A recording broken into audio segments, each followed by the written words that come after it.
আজকে আপনাদের সাথে কই মাছের একটা অসাধারণ রেসিপি শেয়ার করব। এই রেসিপি আপনারা বাসায় বানিয়ে খেলে আমাকে বলবেন যে আপু কি রেসিপি শেয়ার করলেন, গরুর মাংসের কালো ভুনাও ফেল। আসলে এতটা মজা হয়। কথা না বাড়িয়ে এখন রান্নায় চলে যাই। প্রথমে কই মাছগুলো হলুদ মরিচ লবণ দিয়ে মাখিয়ে তারপর গরম তেলে খুব ভালোভাবে কড়া করে ভেজে নিব। তারপর মাছ ভাজা হয়ে গেলে সেই একই তেলের মধ্যে আলু ভেজে নিব। আলুগুলো আমরা মাংসতে যেভাবে দিই বড় বড় পিচ করে, সেভাবেই শুধু লবণ দিয়ে ভালোভাবে একদম ভেজে নিব। আলুটা এমন হবে ভিতরে সফট থাকবে আর উপরটা হালকা একটু ক্রিস্পি থাকবে। এই তো ভাজাভাজির কাজ শেষ, এখন রান্নাতে চলে যাব। প্রথমে সেই ভাজা পোড়ার তেলের মধ্যে আমি পেঁয়াজ কুচি দিয়ে নিব। পেঁয়াজ কুচি দিয়ে এগুলোকেও খুব ভালোভাবে ভেজে নিতে হবে, যেটাকে বলে বেরেস্তা টাইপের, কিন্তু একদম বেশিও না আবার একদম কমও না, মিডিয়ামভাবে ভেজে নিব।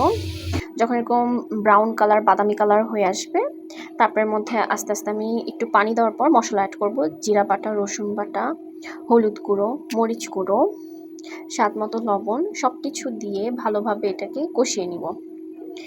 এই পর্যায়ে আপনি যত ভালোভাবে কষাবেন এই তরকারির টেস্টটা তত বাড়বে। ভালোভাবে কষানো হয়ে গেলে তারপর আমি এর মধ্যে পানি অ্যাড করব। পানি অ্যাড করে তারপর আস্তে আস্তে আলু ভাজা দিয়ে দিব।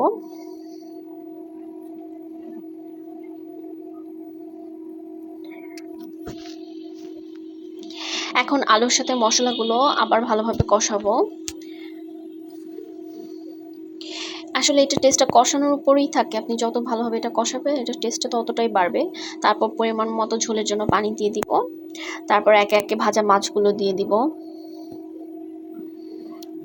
আমাদের বাসায় কই মাছ কেউই পোড়াটা খেতে চায় না, শুধু আমিই খাই আর আমার বোন খায়। ওর জন্য ভাজা রেখে দিয়েছি আর আমার জন্য এক পিস বড় দেখে মাছ সুন্দর করে রান্না করতেছি। আর কই মাছটা আমার খুবই পছন্দের মাছ, এটা নিয়ে একটা গল্প আছে, সেটা আপনাদের সাথে শেয়ার করতেছি। একবার হচ্ছে আমার বোন আর দেবরের বিয়ের শপিং করতে আমরা যাই। তো শপিং শেষে আমরা লাঞ্চ করব একটা হোটেলে। তো আমার শ্বশুর বলতেছে যে কি খাবা, তো আমি বললাম কই মাছ খাবো। এখানে অনেকগুলো মেনু দেখছি, অনেকগুলো মাছ ছিল। তো আমার শ্বশুর শাশুড়ি বোয়াল মাছ নিছে, কিন্তু আমি কই মাছ নিছি। তো আমার শ্বশুর বলতেছে হোটেলে গিয়া মানে আমি কই মাছ খেতে চাইছি, তার মানে আমার কই মাছ খুব পছন্দ। তো এরপর থেকে আমার শ্বশুর প্রতি মাসেই হচ্ছে কই মাছ নিয়ে আসে। তো এরপর থেকে আসলে রেগুলার কই মাছটা খাওয়া হয় না, তো দেখা গেছে যে 2-3 মাস পর একবার আনতো, কিন্তু এরপর থেকে দেখা গেছে যে প্রতি মাসেই 2-3 দিন হচ্ছে আমাদের কই মাছ রান্না হয়।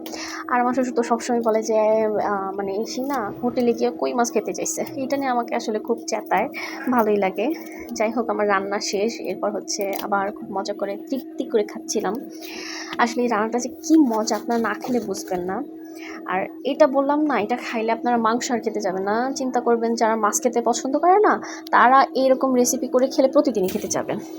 যাই হোক, আমি খাচ্ছি, আপনাদের হয়তো খেতে ইচ্ছে করছে। তো আপনাদের খেতে ইচ্ছে করলে বানিয়ে খেয়ে ফেলবেন, মজাদার। কী নাম দিব এটাকে, কই মাছের মাংস ভুনা।